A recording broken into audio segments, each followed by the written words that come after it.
지금 우리에게 주시는 말씀입니다. 신약성경 요한계시록 13장 11절부터 18절까지 말씀을 한 절씩 교독하겠습니다. 요한계시록 13장 11절에서 18절까지를 교독하겠습니다. 내가 봄에 또 다른 짐승이 땅에서 올라오니 어린 양같이 두 뿔이 있고 용처럼 말을 하더라. 그가 먼저 나온 짐승의 모든 권세를 그 앞에서 행하고 땅과 땅에 사는 자들을 처음 짐승에게 경배하게 하니 곧 죽게 이루었던 상처가 나은 자니라. 큰 이적을 행하되 심지어 사람들 앞에서 불이 하늘로부터 땅에 내려오게 하고 짐승 앞에서 받은 바 이적을 행함으로 땅에 거하는 자들을 미혹하며 땅에 거하는 자들에게 이르기를 칼에 상하였다가 살아난 짐승을 위하여 우상을 만들라 하더라. 그가 권세를 받아 그 짐승의 우상에게 생기를 주어 그 짐승의 우상으로 말하게 하고 또 짐승의 우상에게 경배하지 아니하는 자는 몇이든지 다 죽이게 하더라. 그가 모든 자, 곧 작은 자나 큰 자나 부자나 가난한 자나 자유인이나 종들에게 그 오른손이나 이마에 표를 받게 하고 누구든지 이 표를 가진 자 외에는 매매를 못하게 하니 이 표는 곧 짐승의 이름이나 그 이름의 수라. 지혜가 여기 있으니 총명한 자는 그 짐승의 수를 세어보라. 그것은 사람의 수니 그의 수는 666이니라. 아멘. 요한계시록을 묵상하고 있습니다. 요한계시록이라고 하는 책은 많은 성도들에게 좀 어려운 책으로 알려져 있고 또 요한계시록에 나오는 내용들이 어떻게 보면 상당히 좀 위협적인, 좀 무서운 그런 내용들이라서 쉽게 잘 읽지도 못하고 또 읽어도 무슨 의미인지를 잘 이해하기가 어려운 책이다. 그렇게 말씀을 드렸습니다. 그러나 지금부터 2000년 전으로 거슬러 올라가서 이 사도 요한이 이 요한계시록이라는 글을 쓰고 또 이 글을 실제로 읽었을 그 당시 사람들을 생각해 보면 이 요한계시록이라고 하는 책은 지금 우리가 생각하는 것처럼 그렇게 어렵거나 이상한 책이 아니라는 것을 이해할 수가 있습니다. 요한계시록을 처음 읽을 때도 말씀을 드렸습니다마는 요한계시록이라고 하는 책은 다른 성경과는 달리 그 메시지를 전달하는 방식, 글을 쓰는 방식이 아주 독특한 성경입니다. 독특함의 내용은 뭐냐면 주로 상징과 환상의 내용을 기록한 것이기 때문에 그렇습니다. 상징과 관련해서는 대표적으로 여러 종류 숫자들이 나오는데 그 숫자들이 하나같이 우리가 생각하는 1, 2, 3, 4 그런 개념이 아니라 그 당시 사람들에게 의미했던 특별한 의미를 가진 숫자다라고 말씀을 드렸습니다. 대표적으로 3이나 7과 같은 숫자들, 4라는 숫자, 그리고 오늘 우리가 읽은 이 요한계시록 13장이 나오는 6이라고 하는 숫자들이 다 그런 종류입니다. 뿐만 아니라 또 요한계시록 읽어보면 짐승도 나오고 또 용도 나오고 천사도 나오고 또 큰 전쟁에 관한 이야기들도 나오고 그렇습니다. 이런 내용들은 두 가지의 배경을 가지고 있습니다. 하나는 구약 성경의 배경을 가지고 있습니다. 그 당시 사람들이 이미 알고 있었던 구약 성경에 나왔던 오래된 선지자들의 글과 내용들, 특별히 마지막 시대에 나타날 징조에 대한 구약 성경의 내용들이 배경으로 등장합니다. 그리고 또 그 1세기에 살았던 그 시대 사람들이 가지고 있었던 미래에 대한 불안감, 종말에 대한 생각들, 그리고 그들이 경험했던 그 당시의 사회상 이런 것들이 또 요한계시록에 들어 있습니다. 그래서 요한이 쓴 이 요한계시록을 받아서 읽었던 그 당시 사람들은 예를 들면 오늘 우리가 읽은 요한계시록 13장 같은 내용을 읽으면은 이게 무슨 말이구나 하는 것을 금방 압니다. 왜 금방 아냐 그러면은 요한계시록 13장은 우리는 뒷부분 절반을 읽었습니다마는 앞부분 절반에 보면 어떤 짐승이 바다에서부터 등장하는 내용이 나옵니다. 그리고 그 짐승은 표범도 같고 곰도 같고 용도 같고 그러면서 아주 이상한 모양으로 묘사가 되고 있는데 핵심은 굉장히 강력한 힘을 가지고 있는 것으로 묘사가 됩니다. 그리고 오늘 우리가 읽은 11절에 보면 또 다른 짐승이 하나 등장을 하는데 이 짐승은 이전에 있었던 짐승보다 더 강력합니다. 더 강력한 힘을 가지고 있고 그리고 세상의 모든 사람들에게 자기를 숭배하라고 요구하고 그리고 그 요구를 듣지 않으면은 모든 일상생활을 할 수 없도록 만들어버렸다. 이렇게 설명을 합니다. 이 내용을 1세기를 살았던 사람들이 읽으면 그들의 머릿속에는 다니엘서 7장이 생각이 나게 되어 있습니다. 다니엘서 7장에 보면 바다에서 올라오는 네 짐승에 관한 얘기가 나옵니다. 뭐 어떤 짐승은 표범 같기도 하고 뭐 사자 같기도 하고 곰 같기도 하고 그리고 제일 마지막에 나온 짐승은 가장 강력해가지고 앞에 있는 짐승들을 다 무너뜨리고 뭐 그런 내용들이 나옵니다. 그러다가 마지막 순간에 하늘에서 음성이 나서 그 모든 짐승들의 세력을 다 정리하시고 하나님의 나라를 펼치는 그런 내용이 다니엘서에 나옵니다. 이 짐승에 관한 이야기는 바로 다니엘서 7장을 배경으로 하고 있습니다. 조금씩 묘사가 달라지긴 하지만 근본적인 개념은 거기에 있습니다. 그리고 그 마지막 등장한 이 짐승은 누가 보아도 로마 시대에 1세기 사도 요한이 살았던 그 시대의 로마 제국을 상징합니다. 그 이전에 나타났던 역사적인 그 어떤 나라보다도 강력한 힘을 가지고 있었고 그리고 이 로마는 두 가지 면에서 요한계시록에서 이렇게 등장을 합니다. 하나는 강력한 힘을 가지고 있다는 것이고 또 하나는 자기에게만 숭배하면 모든 것을 행복하게 만들어주겠다고 하는 이 약속입니다. 이 두 가지 약속으로 로마는 성경 속에서 등장합니다. 바로 이 요한계시록 13장에 나오는 오늘 우리가 읽었던 이 마지막 짐승입니다.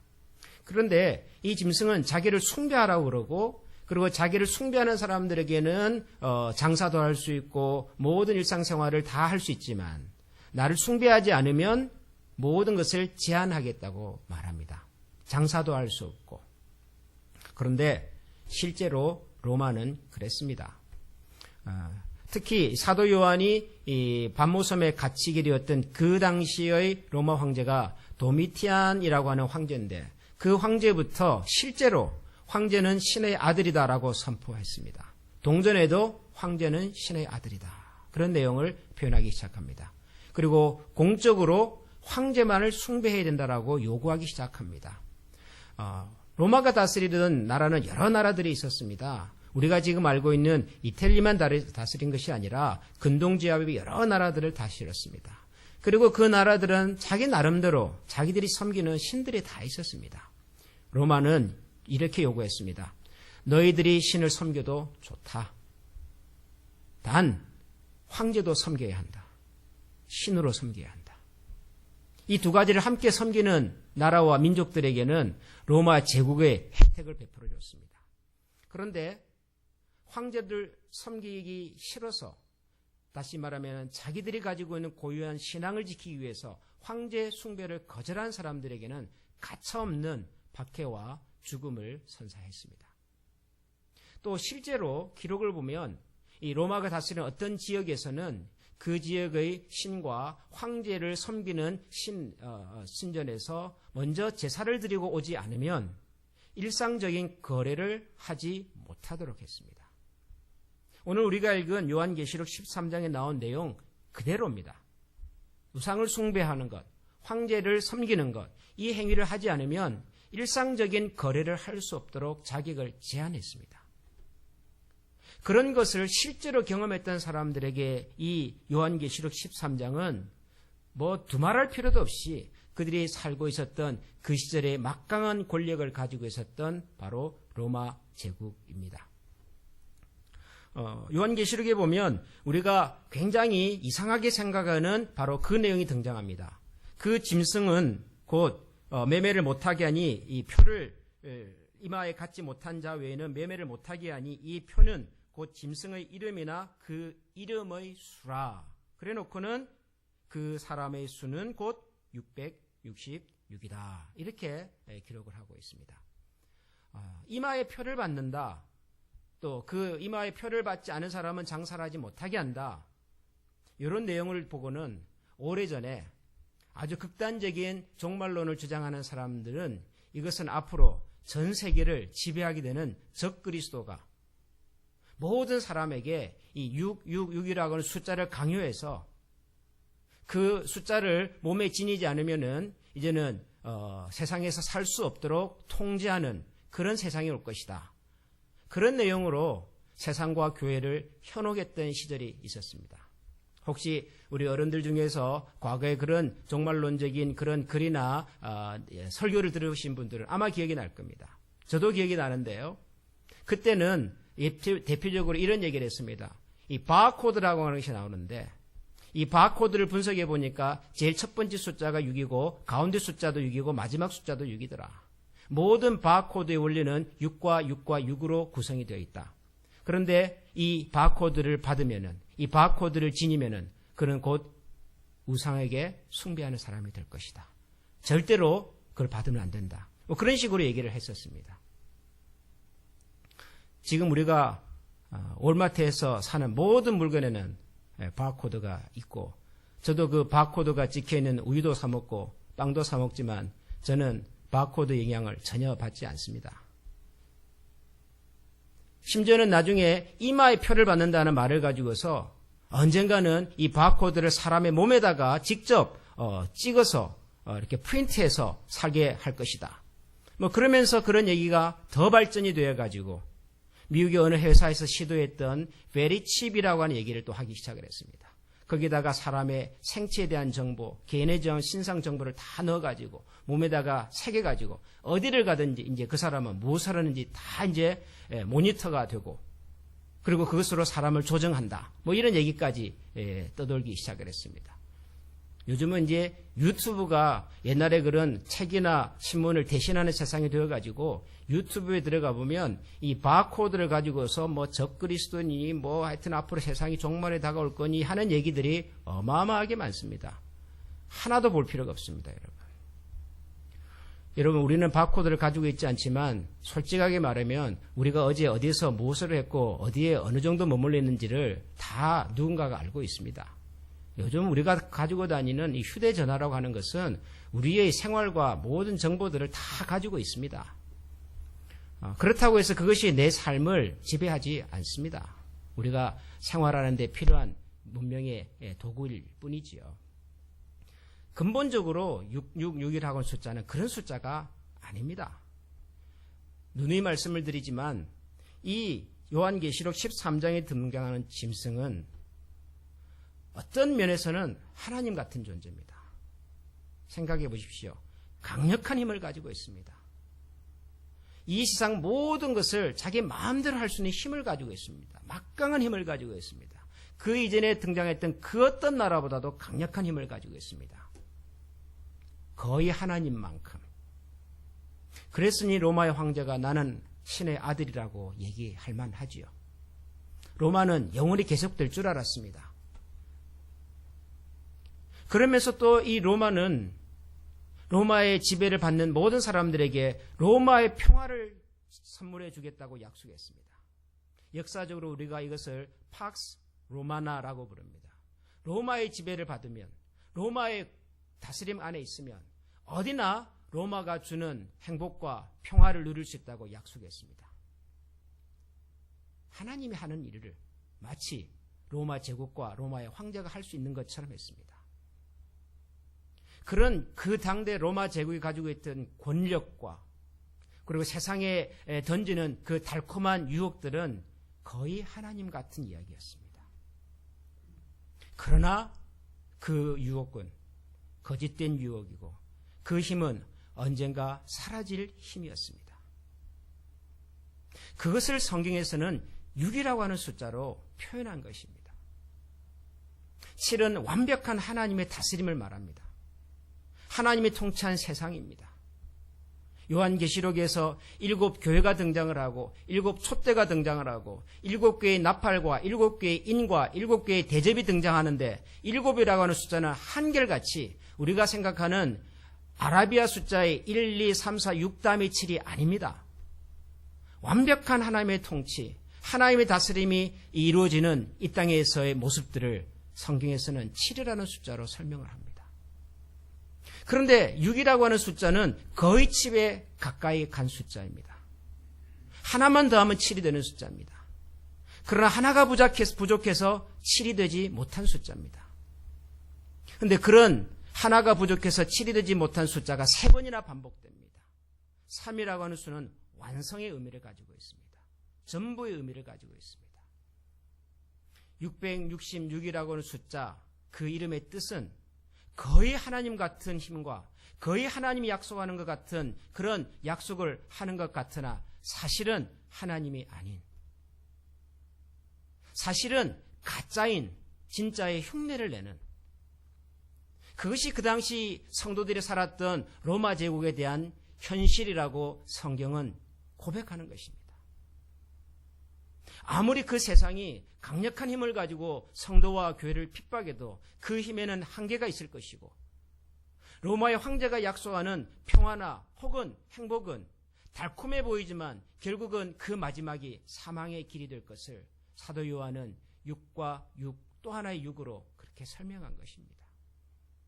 그리고 요한계시록은 3번에 걸친 인과 나팔과 대접의 이야기를 통해서 그렇게 어마무시한 세상의 권력을 가진 짐승이 그 마지막 순간에 어린 양의 혼인잔치 앞에서 맥없이 사라지게 될 것을 강력한 메시지로 우리에게 보여줍니다. 우리가 살아가는 세상 속에서도 세상은 우리에게 거의 하나님 같은 약속을 하는 것들이 참 많습니다. 우리가 살고 있는 세상의 모든 것들이 지금보다 더 나은 세상, 더 행복한 세상, 인간의 문명과 인간의 기술이 지금보다 훨씬 발전된 세상을 약속합니다. 여러분, 사람의 생명을 다루는 과학이 어느 정도까지 발전해 가고 있는지는 여러분들이 잘 아십니다. 아마 머지않아서 사람이 태어나기도 전에 태어날 사람의 눈 색깔의 모양, 피부 색깔의 모양, 혹은 머리 색깔, 그 사람의 기질, 선천적인 병력, 키 크기, 아마 이런 것들이 다 태어나기도 전에 사전에 조절되어서 태어나는 생명체가 나타날지도 모릅니다. 기술은 우리가 생각하는 것 이상을 넘어갈 것입니다. 그래서 지금보다 더 건강하게 살 수 있다고, 더 행복하게 살 수 있다고, 그 어떤 질병도 없는 그런 인간이 태어날 수 있다고 아마 그렇게 세상은 얘기할지도 모릅니다. 그런데 과연 그것이 우리의 행복인지는 알 수 없습니다. 과연 그것이 우리에게 더 나은 세상을 정말로 만들어줄 수 있는지는 알 수 없습니다. 우리가 사는 세상도 666이라고 하는 이 숫자로 우리에게 다가오는 많은 일들이 있습니다. 이거 하나만 하면 지금보다 훨씬 더 행복하고 훨씬 더 풍요롭고 훨씬 더 안전하게 살 수 있다고 유혹하는 얘기들이 늘 우리 주변에 있습니다. 다 666입니다. 그 속에서 우리가 가지고 있는 양심과 그리고 하나님의 말씀을 따라서 내가 때로는 손해와 고난을 감수하면서 결정하고 걸어가야 할 길이 있을 것입니다. 요한계시록이 굳이 말하지 않아도 예수님께서 말씀하신 좁은 길의 선택이 우리 앞에 놓일 것입니다. 그럼에도 불구하고 하나님께서는 이 세상의 모든 권력과 거짓 속삭임 속에서 끝까지 그 양심과 신앙을 지켰던 14만 4천 명의 성도들, 하나님의 교회와 하나님의 성도들로서 끝까지 하나님 앞에 양심과 신앙을 붙들고 끝까지 고민하며 씨름하며 싸웠던 그 믿음의 사람들에게 피난처가 되시는 우리 주님께서 그들의 눈에서 눈물을 씻기시고 그 마음의 위로와 기쁨과 영원한 평강으로 우리 가운데 찾아오십니다. 그 주님이 오늘도 나의 주와 나의 하나님이신 것을 기억하고 오늘도 우리에게 주어진 이 하루의 시간 속에서 우리에게 주어진 일상에서의 삶 속에서 하나님의 선하심과 온전하심과 그분의 분명한 뜻을 따라 믿음으로 순종하고 또 살아가는 우리 모두가 될 수 있기를 소원합니다. 우리 시간에 다 같이 한번 마음을 모아 기도하겠습니다. 대단한 것은 아닐지라도 우리가 사는 생활 주변에는 우리의 신앙과 또 하나님이 우리에게 주신 양심을 따라서 고민하고 결정하며 선택해야 하는 일들이 있을 수 있습니다. 때로는 세상에 많은 사람들이 살아가는 그 방식을 따라가는 것이 쉽기도 하지만, 그러나 하나님이 우리에게 말씀하시고 하나님이 우리에게 기대하시며 요구하시는 그 말씀의 원리를 따라서 묵묵히 외로운 결정과 외로운 또 선택을 해야 하는 그런 순간이 오기도 할 것입니다. 주님께서 저희들에게 지혜와 용기를 주시도록 기도하십시다. 온전한 것을 분별하게 하시고 하나님의 선하심을 따라서 선택하며 살아갈 수 있는 이 땅의 남은 사람들이 되게 해달라고 기도하십시다. 하나님께서 우리에게 지혜로 찾아와 주시고 그리하여 오늘도 우리의 나머지 생애도 하나님의 영광과 기쁨이 되는 인생이 되게 해달라고 우리 시간에 한번 다 같이 마음을 모아 기도하겠습니다. 존귀하신 하나님,